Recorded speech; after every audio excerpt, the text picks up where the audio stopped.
Welcome to my informal open mic.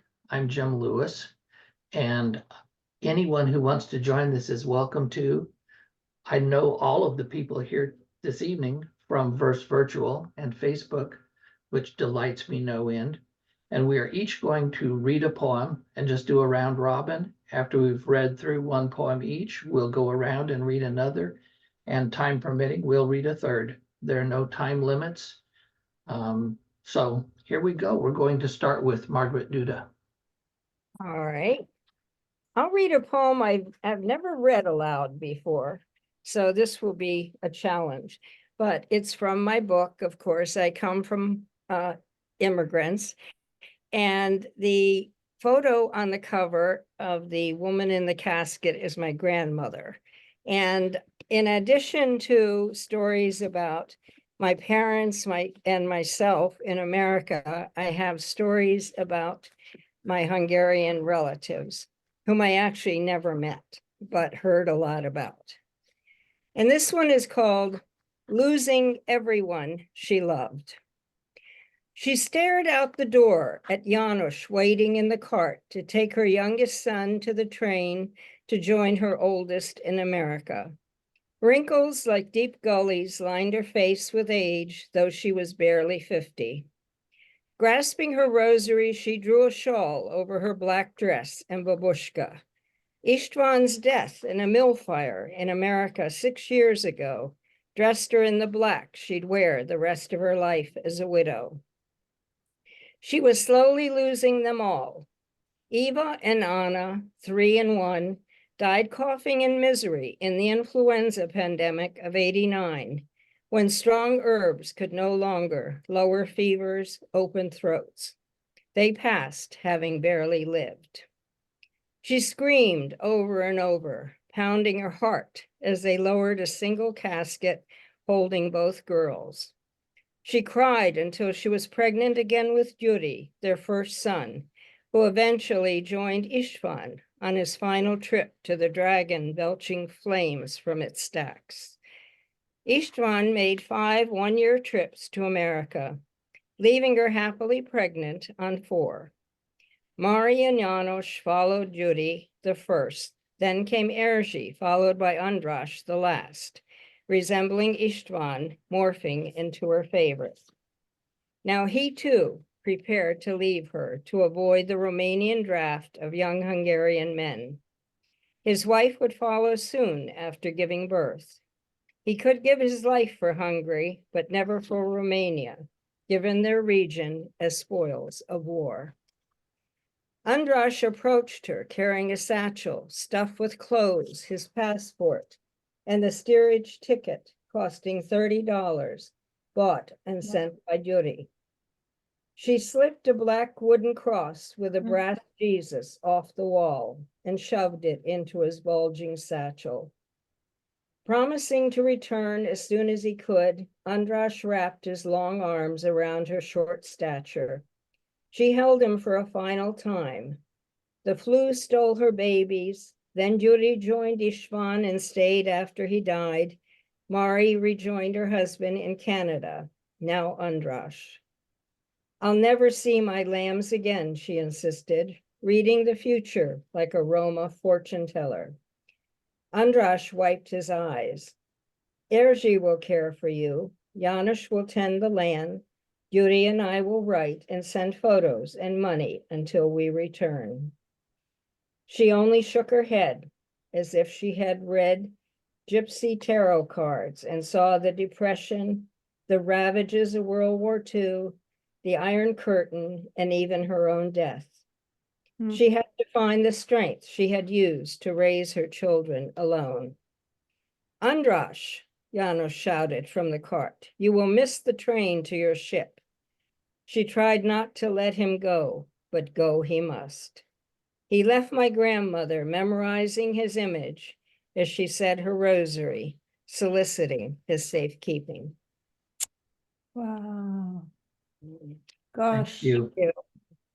Thank you. Abha. Yes. So good evening, everyone. This will be my first time reading. So please excuse me if it's not like up to the mark. So let me just give a bit of background that, last few months, 6 months, I will say, have not been very kind of kind to me, in the sense I lost my brother. And that is like, first time losing a sibling, which is kind of was tough. So quite a few of my writings in the recent past have been related to, kind of tribute or going through this grief. So I would like to share one. It's like dedicated to my brother. It's a tribute from me. And it was published in Ekphrastic Review. So, Jim, can I share the screen? Yes, you can. Yes, so that I would like to share. I'm just sharing, and I will show the picture. So now I have, this was the artwork which I wrote it for. So on the right is the art. Right. And I have, sorry? Sorry, beautiful. Yes, so the poem is Skylight.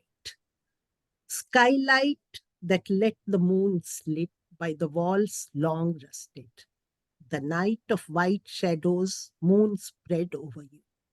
That night of fragrance and the earthen lamp, when the incense burned, the flame crawled into cracked corners, and peace rested on your face. I kept the flame ablaze, watched the ashes drop, in silence by the writing desk until the light broke the night of fragrance and the flame. Each day the bird song fills the air. By now I set the stalks of tuber roses. Thank you. Oh, lovely. Oh, Well gosh. done. And beautifully read. Oh, thank you. Yeah. Thank you. That's so encouraging. So it was the night I just sat by his side, because and it's Oh. actually actual thing. Okay. If you will stop I'll sharing, stop. we'll listen to Roseann. Okay. Well, I'm also reading a poem that deals with my grief. February is the month that my daughter died, and I'm reading the poem that Jim very kindly published in Verse Virtual this month. And it's called How Deep in the Valley. While passing the time in a coffee shop with a latte and Facebook, a photo pops up of you on a lawn of dandelions. I laugh to see your elfin face, short, punky chestnut hair, silver ring in your nose. Salut, Mahalia, you didn't die. It's been a bad dream. I look again. I see it's a 3-year-old memory. You and Elamir in the purple sweaters you knitted. A happy day with your baby and your favorite weed before the cancer took you from us. With cruel timing, the song we sang at your funeral, Sarah Harmer's How Deep in the Valley, plays on the sound system. I weep for you, my firstborn child. 12 months now. Friends say, sorry, surprised I'm still grieving. It comforts sometimes. After a parent buries a child, there is no gentle choreography to help us through to the other side past grief. There is no other side. I loved it when I first read it, and I love hearing you read it. Thank think you. One Beautiful. of the things that we run into constantly is how to deal with our own grief and how to deal with others who don't quite understand it. And people who don't know what to say. We never know what to say. Yeah. We come up with some stock things. But it's difficult because I don't know what another person is actually feeling, but I can always be sincere when I say, I am sorry for your loss. And I wrote a poem a while ago called Lost. I won't share it today because I'm going to do something a little more positive. I've done a lot of downer poetry lately and read a lot of more solemn things. So this is going to be more positive, and it's called, based on the picture behind me, you might notice, Small Lanterns. I'll move over so you can see my Oh, small lantern. Small lanterns hung in random places, some by folks I knew, have brought me safely this far on my way. I remember the light of a small lantern hung by a grandfather who taught me, if you can't work and talk, stop talking, because farming is an unforgiving thing. I remember the light of a small lantern hung by my own father, up before the sun because the day's demands could not be put off, even if it meant leaving and coming home in the dark. I remember the light of a small lantern hung by a teacher, like one you might know, who smiled and said with the greatest kindness, you can do better, you can be better, putting me back on course. I remember the light of a small lantern hung by a stranger who saw my need and quietly filled it anonymously. I could not say thank you, but I learned to do the same. I remember the light of small lanterns hung by countless others who knew that leaving the smallest spark can rescue someone struggling in the dark, teaching me that my inner glow must not be kept hidden. Oh, yes. Love that ending. love it, love it. Yeah. So you grew up on a farm? You're muted, Jim. It's on purpose. People say I talk too much. I grew up in a small city, but my grandfather had a farm slash ranch that we visited frequently. It was about an hour away from where we lived. So Oh, I had nice. lots of exposure to farm life. Lovely. That particular instance, we were sitting and shucking corn and I wanted to visit. And Oh, he did tell me, not too kindly, can you talk and work at the same time? No, then stop talking. So all the fun we have with family. yeah. Margaret, Yes. Do you think we will have room or time for 3? um, Or are you not sure? I'm not sure. I can say that it will depend on how long the second poems are. Okay. Well, maybe I better not. I have 2 that sort of follow each other, but maybe I better not do that. You just heard a poem about my father as he was getting ready to come to America. And then this was my mother and her mother who sent for her, who was already in America. That story was in the poem before this, but it's called Coming to America.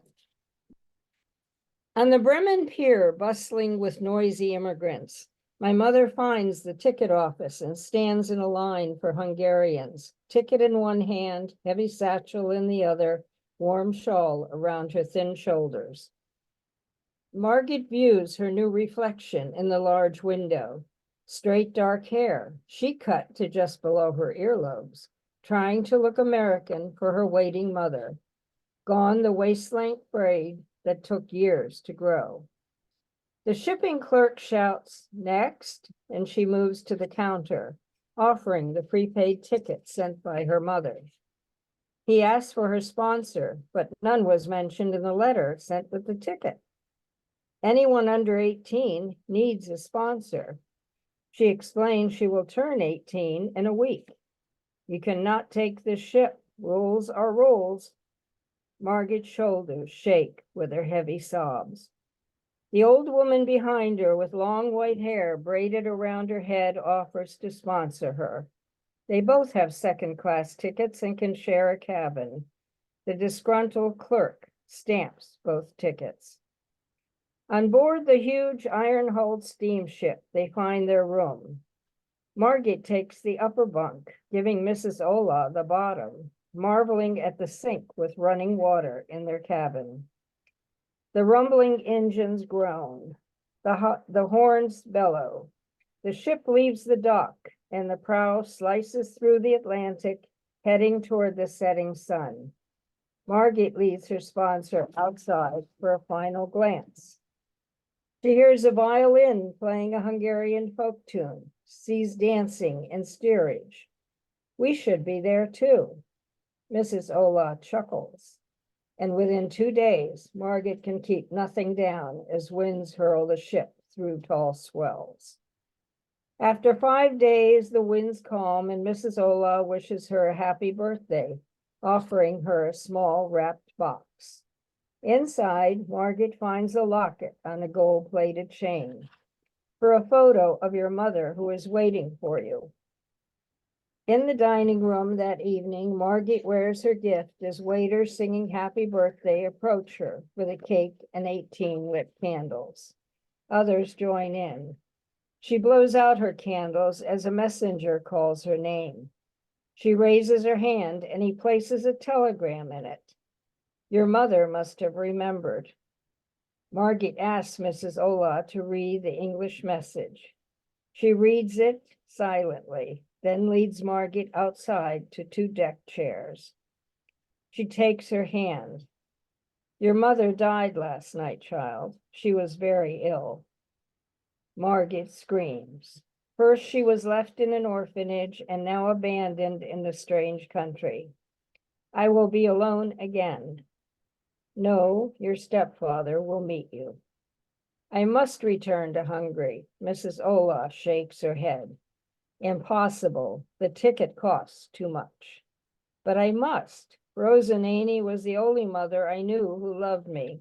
I never heard my mother's voice or even saw her smile.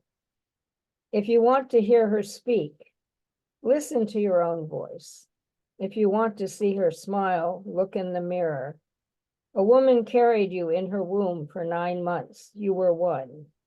Now you must carry her in your heart and make her proud. Margaret watches dense sea fog slither over the ship's railing and silently glide toward them. Hearing the baritone blast of the foghorn, she wipes away her tears and leads her sponsor back inside, knowing she must find the courage to survive. And again, Margaret, I love that poem. oh, Oh, your poor mother. Ah, it whoa. was She was 7, she was 18. I mean, she was a baby herself, right. being But sent her all mother- alone. And she didn't know English, I guess. Oh, no. But her mother left her in an orphanage because she had gotten pregnant by a Czech policeman who did not tell her he was already married.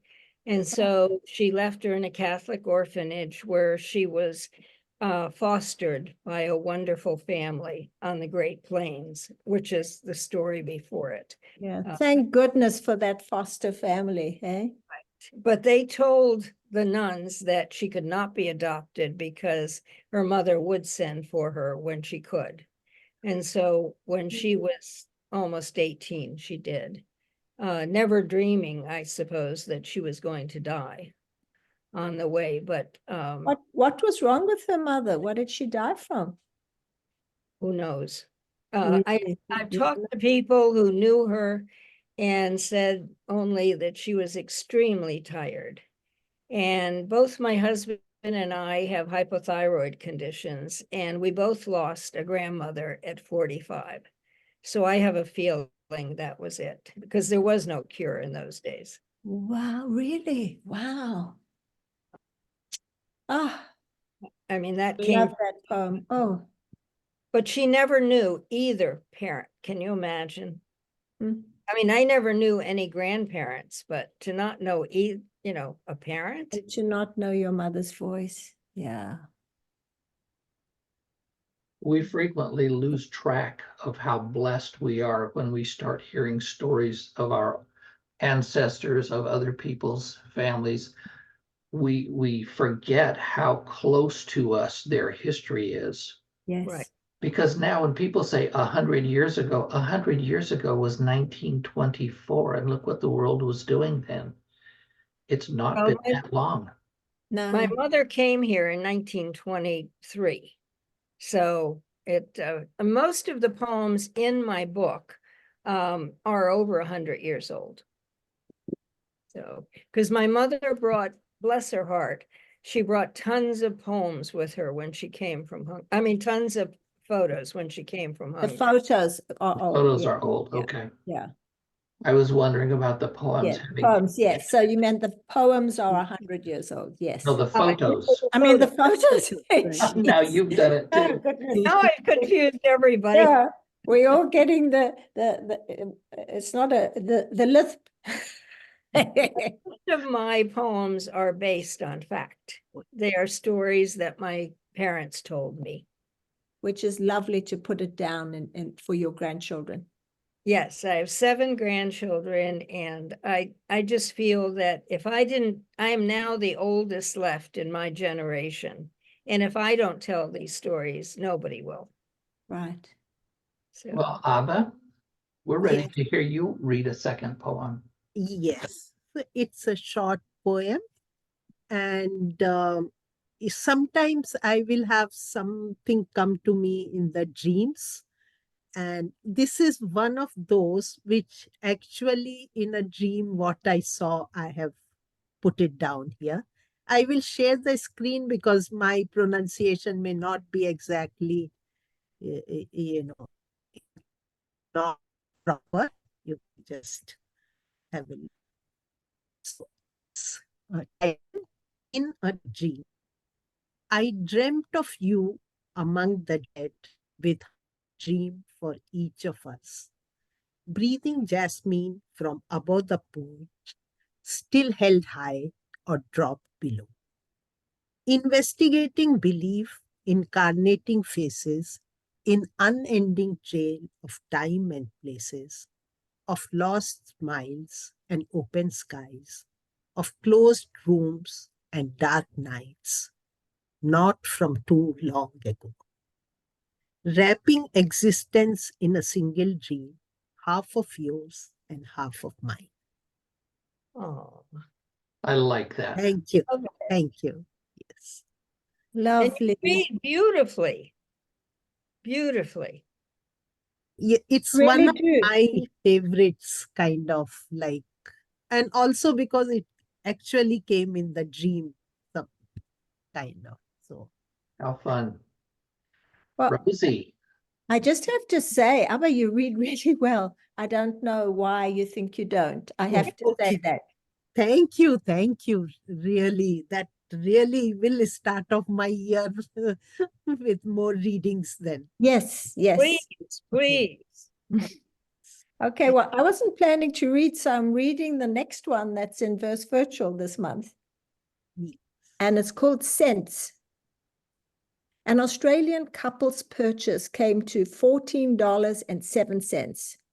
She gave me her credit card, and he carefully counted out the 7 cents. That's what happens when you don't know the money, they laughed. The next customer bought 6 postcards. Me, $6.50, please. Man, should be $6.48. Me, excuse me? His wife, give her the 2 cents. Man, no, it's $6.48. Me, unfortunately, I can't change how the computer calculates. Man, well, I know it should be 6.48.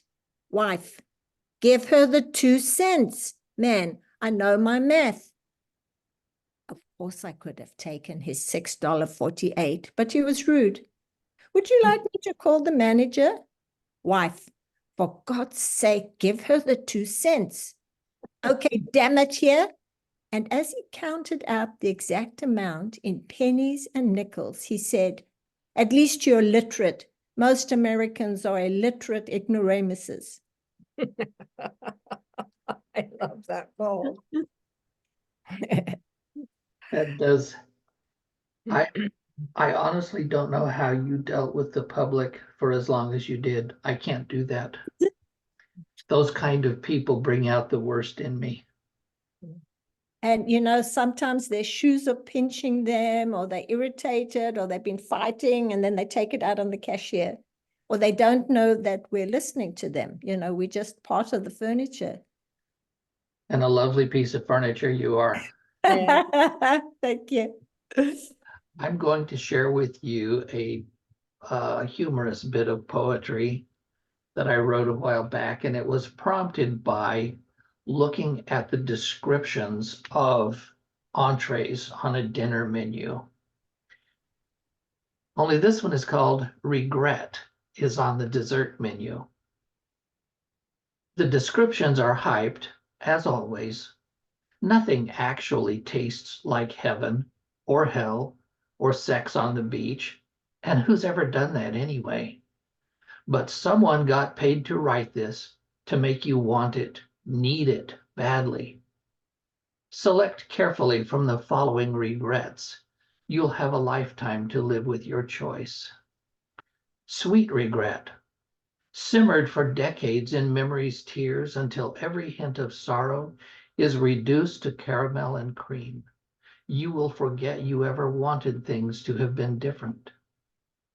Regret flambe, served as cold as revenge, surrounded by a moat of bitter kirsch, ready to burn when you are. Regret serpentine, your reptilian memories of could have been, coiled around a mound of recollections, beautifully smooth, with an afterbite to die for. Regret supreme, all your heaviest secrets, bathed for years sous vide, opened tonight at your request, drizzled with the distilled pain you've kept so carefully inside, waiting for this moment to reveal. Wow. Yes. Lovely. You'll not want to eat at my place. Wonderful, wonderful. We have time to do one more each.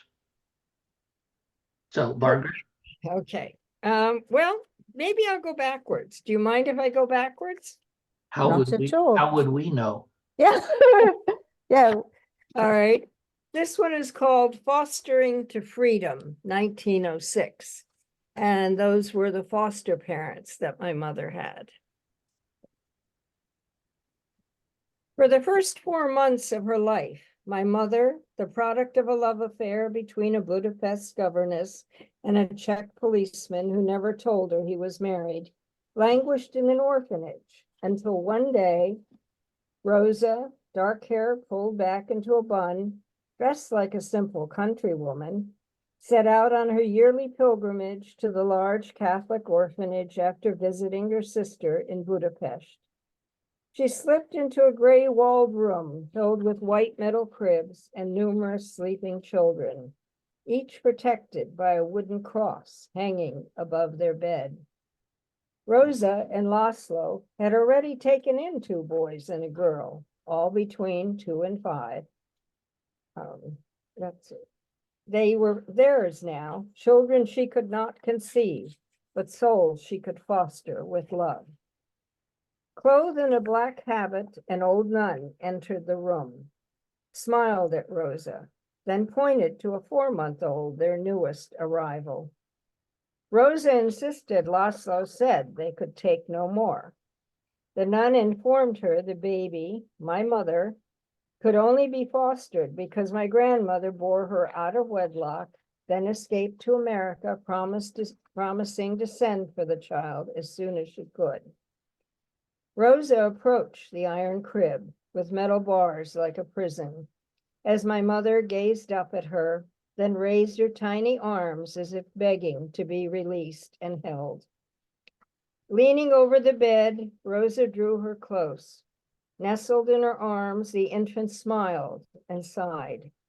Rosa recognized a gift from God and hoped Laszlo would understand. As the aging, decrepit train rattled and chugged its way across the great Hungarian plain, Rosa rubbed the infant's back and softly hummed a lullaby.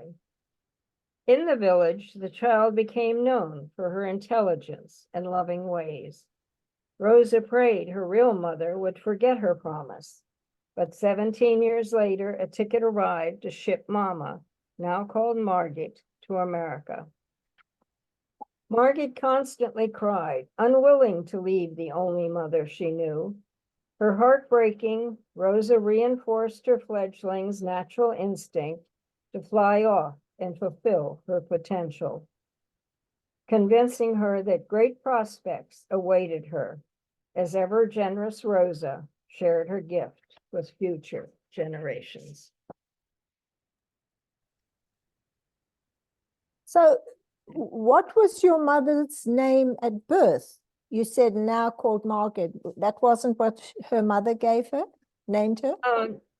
I guess they, her mother just left her there, and she's probably the one who named her Margaret, actually.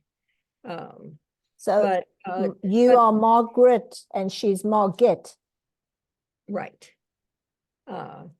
And so I was named after my mother and grandmother. It's Margaret Kathleen. Lovely. But my mother just had a very hard life. But, amazingly, she just held out her little arms and a miracle. So, yeah. Good. Alba, would you like to read a third? Yes, and this is to say thank you to Jim, because I have I writing around 2019, 2020, and the virtual was one of the first places which I came across from Facebook. And this is the poem on which Jim worked with me for 2 months almost. So thank you, Jim. You are the one who first really, got me into how to write, and the number of corrections you suggested, the way you helped, it was really, really very supportive. So so I'm going to. That's beautiful. Thank you for telling us that. yes. Yes. So, I mean, you are really amazing in terms of bringing in new people, and I'm really indebted and I'm very grateful to you. So, this was published in Verse Virtual in January 2021. It's for my father, and I was very happy when it came on 1st January of that year. Okay, so I'll share again because I think it will make it easier. So here is the poem. It's called The Letter Box. My father had a house, and at the gate there'll be this letter box where the letters are supposed to be put by the postman. And we as children, we were all went away to, study and then have our lives. And we were always, oh my God, those were the days of writing letter. Oh, I should write to the father, but we will keep delaying. So in that context, but how he every day went morning, evening and checked the post. That was something which I will never forget. So it's about that. The letter box. I never lived in that house that stood opposite a village of sorts, inhabited by builders of gravel paths, dead alleys, and the ghost of a town. A house I did not visit until my boys began to walk, and the town's little pond turned into a swamp. Still, at the gate of this house they would stand, all day watching. The piglets come out of the pond, happy, huddled in the warmth of the sun, their mothers, and several generations, shaking their little twisted tails as devotees would, burst into prayers at the emergence of the priest after a solemn dip in the holy water. Based on belief, like the ritual, my father would conduct twice a day, as he would walk through the door slowly up to where the gate ended. Nailed in the corner hung the letterbox, locked, his expression unchanged as he returned from this act of complete faith. He never found any letters. Yet that is what I remember about him best. He would cycle to Bhutnath, a market named after deity Shiva, to get the sweets and savory that the boys loved. Continued on that old bicycle, dressed and hair combed, even though we visited less and less. He kept up the habit until the accident caused the fall. The last time I visited the house, the letterbox hung rusted shut, crucified at the corner of the gate, guarding my father's memory, my house, my inheritance, and my faith. Oh, Thank you. Oh, lovely. beautiful. Wow, Thank you. lovely. Thank you, Jim, because I know what it was and like how many times you helped me with it. And It was absolutely a wonderful poem, and it evokes mental images that are just wonderful. Yes. thank you. And I'm glad we were able to get to that, Yes, thank your poem, not mine. you. No, but it was really very supportive of you. Yes. Rosie, Well, I also have to say thank you, Jim. You are such a great editor to work with. thank Very you. You're welcome. very encouraging and very, Yes. Yeah, and you answer promptly and you just thank you. The wonderful thing about the community of Verse Virtual is that as the editor, I don't need to be like any other editor. And I find a great deal of freedom in that. Mhm. You know, I read something today, I don't know where it was, and I really liked it. So I found the guy's email and I wrote to tell him I loved it because I've learned that from Verse Virtual. And he wrote yes. back in like 10 minutes, he said, thank you. I think he was so surprised and he thanked me. It's so lovely to reach out like that. So I thank you again, Jim. And You're yes, welcome. virtual has given us the friends. At least for me, more than the writing, I value the people I have got to know and the Yes. friends I have made. Really, because a poem here and a poem there means less to me than having made the friendships. Yes. And we can be all over the world and we're good friends. I love that. And that's due to Verse Virtual and due to all the guidelines Jim has and the way Yeah. you conduct this community. Beautiful. Yes. So I'm going to share a poem that was published last month on Poetry Breakfast, and it's called Voice Not Recognized. We bought a new TV in 2022, but got an AI machine, which constantly interrupts our conversations. When I told my spouse, "You're a good friend," the TV replied, "Going to the channels," and displayed shows about friends. "Geez, Big Brother's watching us," I said, and it gave us a selection of Big Brother episodes in its 25th season. Strangely, it only responds to me, though not all the time. Yesterday, I was advised, voice not recognized. I remember having to get up from my chair to adjust the volume or change the channel when TV came to South Africa in 1976. And there was only one station, 5 hours a night, 2.5 in English and 2.5 in Afrikaans. And on Thursday nights, Johannesburg shut down early because Dallas.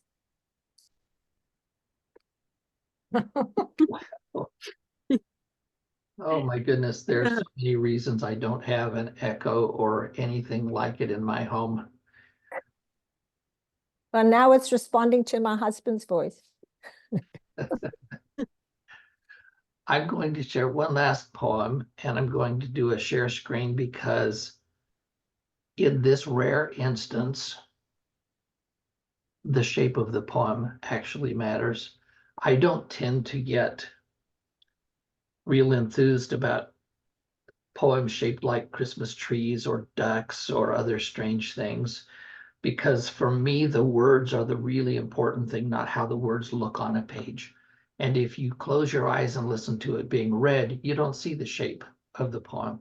But this one has a very specific purpose, and that is to describe visually what happens when you meet someone for the first time, and then you start to get to know them, and the distance between you gets shorter and shorter, regardless.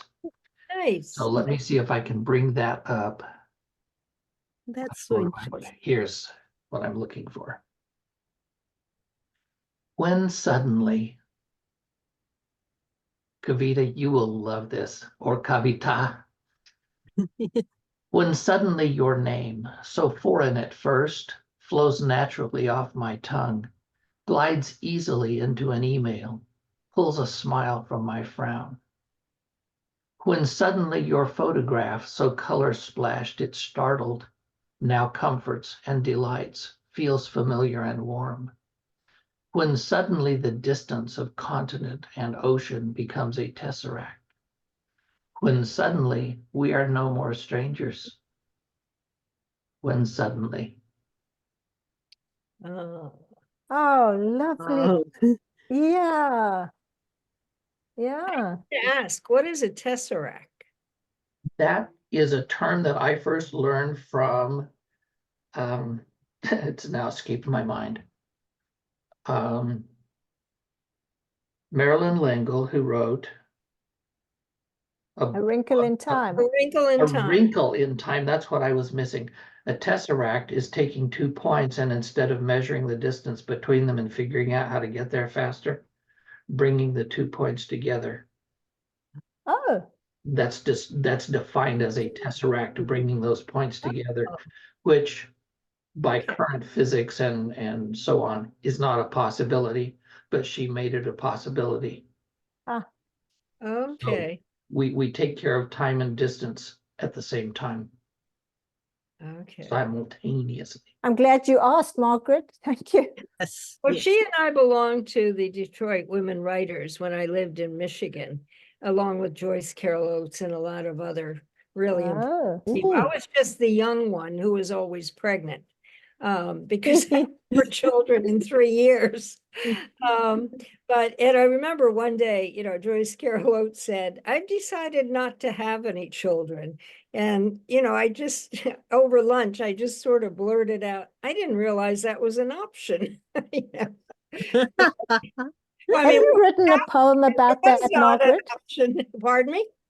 Have you written a poem about that? You really should. Oh, I really should probably. Yeah. No, so it was You a, call it, I didn't know that was an option. yeah. Yes. Oh, yes. very good. Well, I don't want to, make my children feel they weren't wanted, but the 4 were not wanted in 3 years. No, no. But it's in those days, the Catholic Church, the Pope just said no birth control. So we listened. And after the 4th one, we turned Protestant. No, not really. Yeah.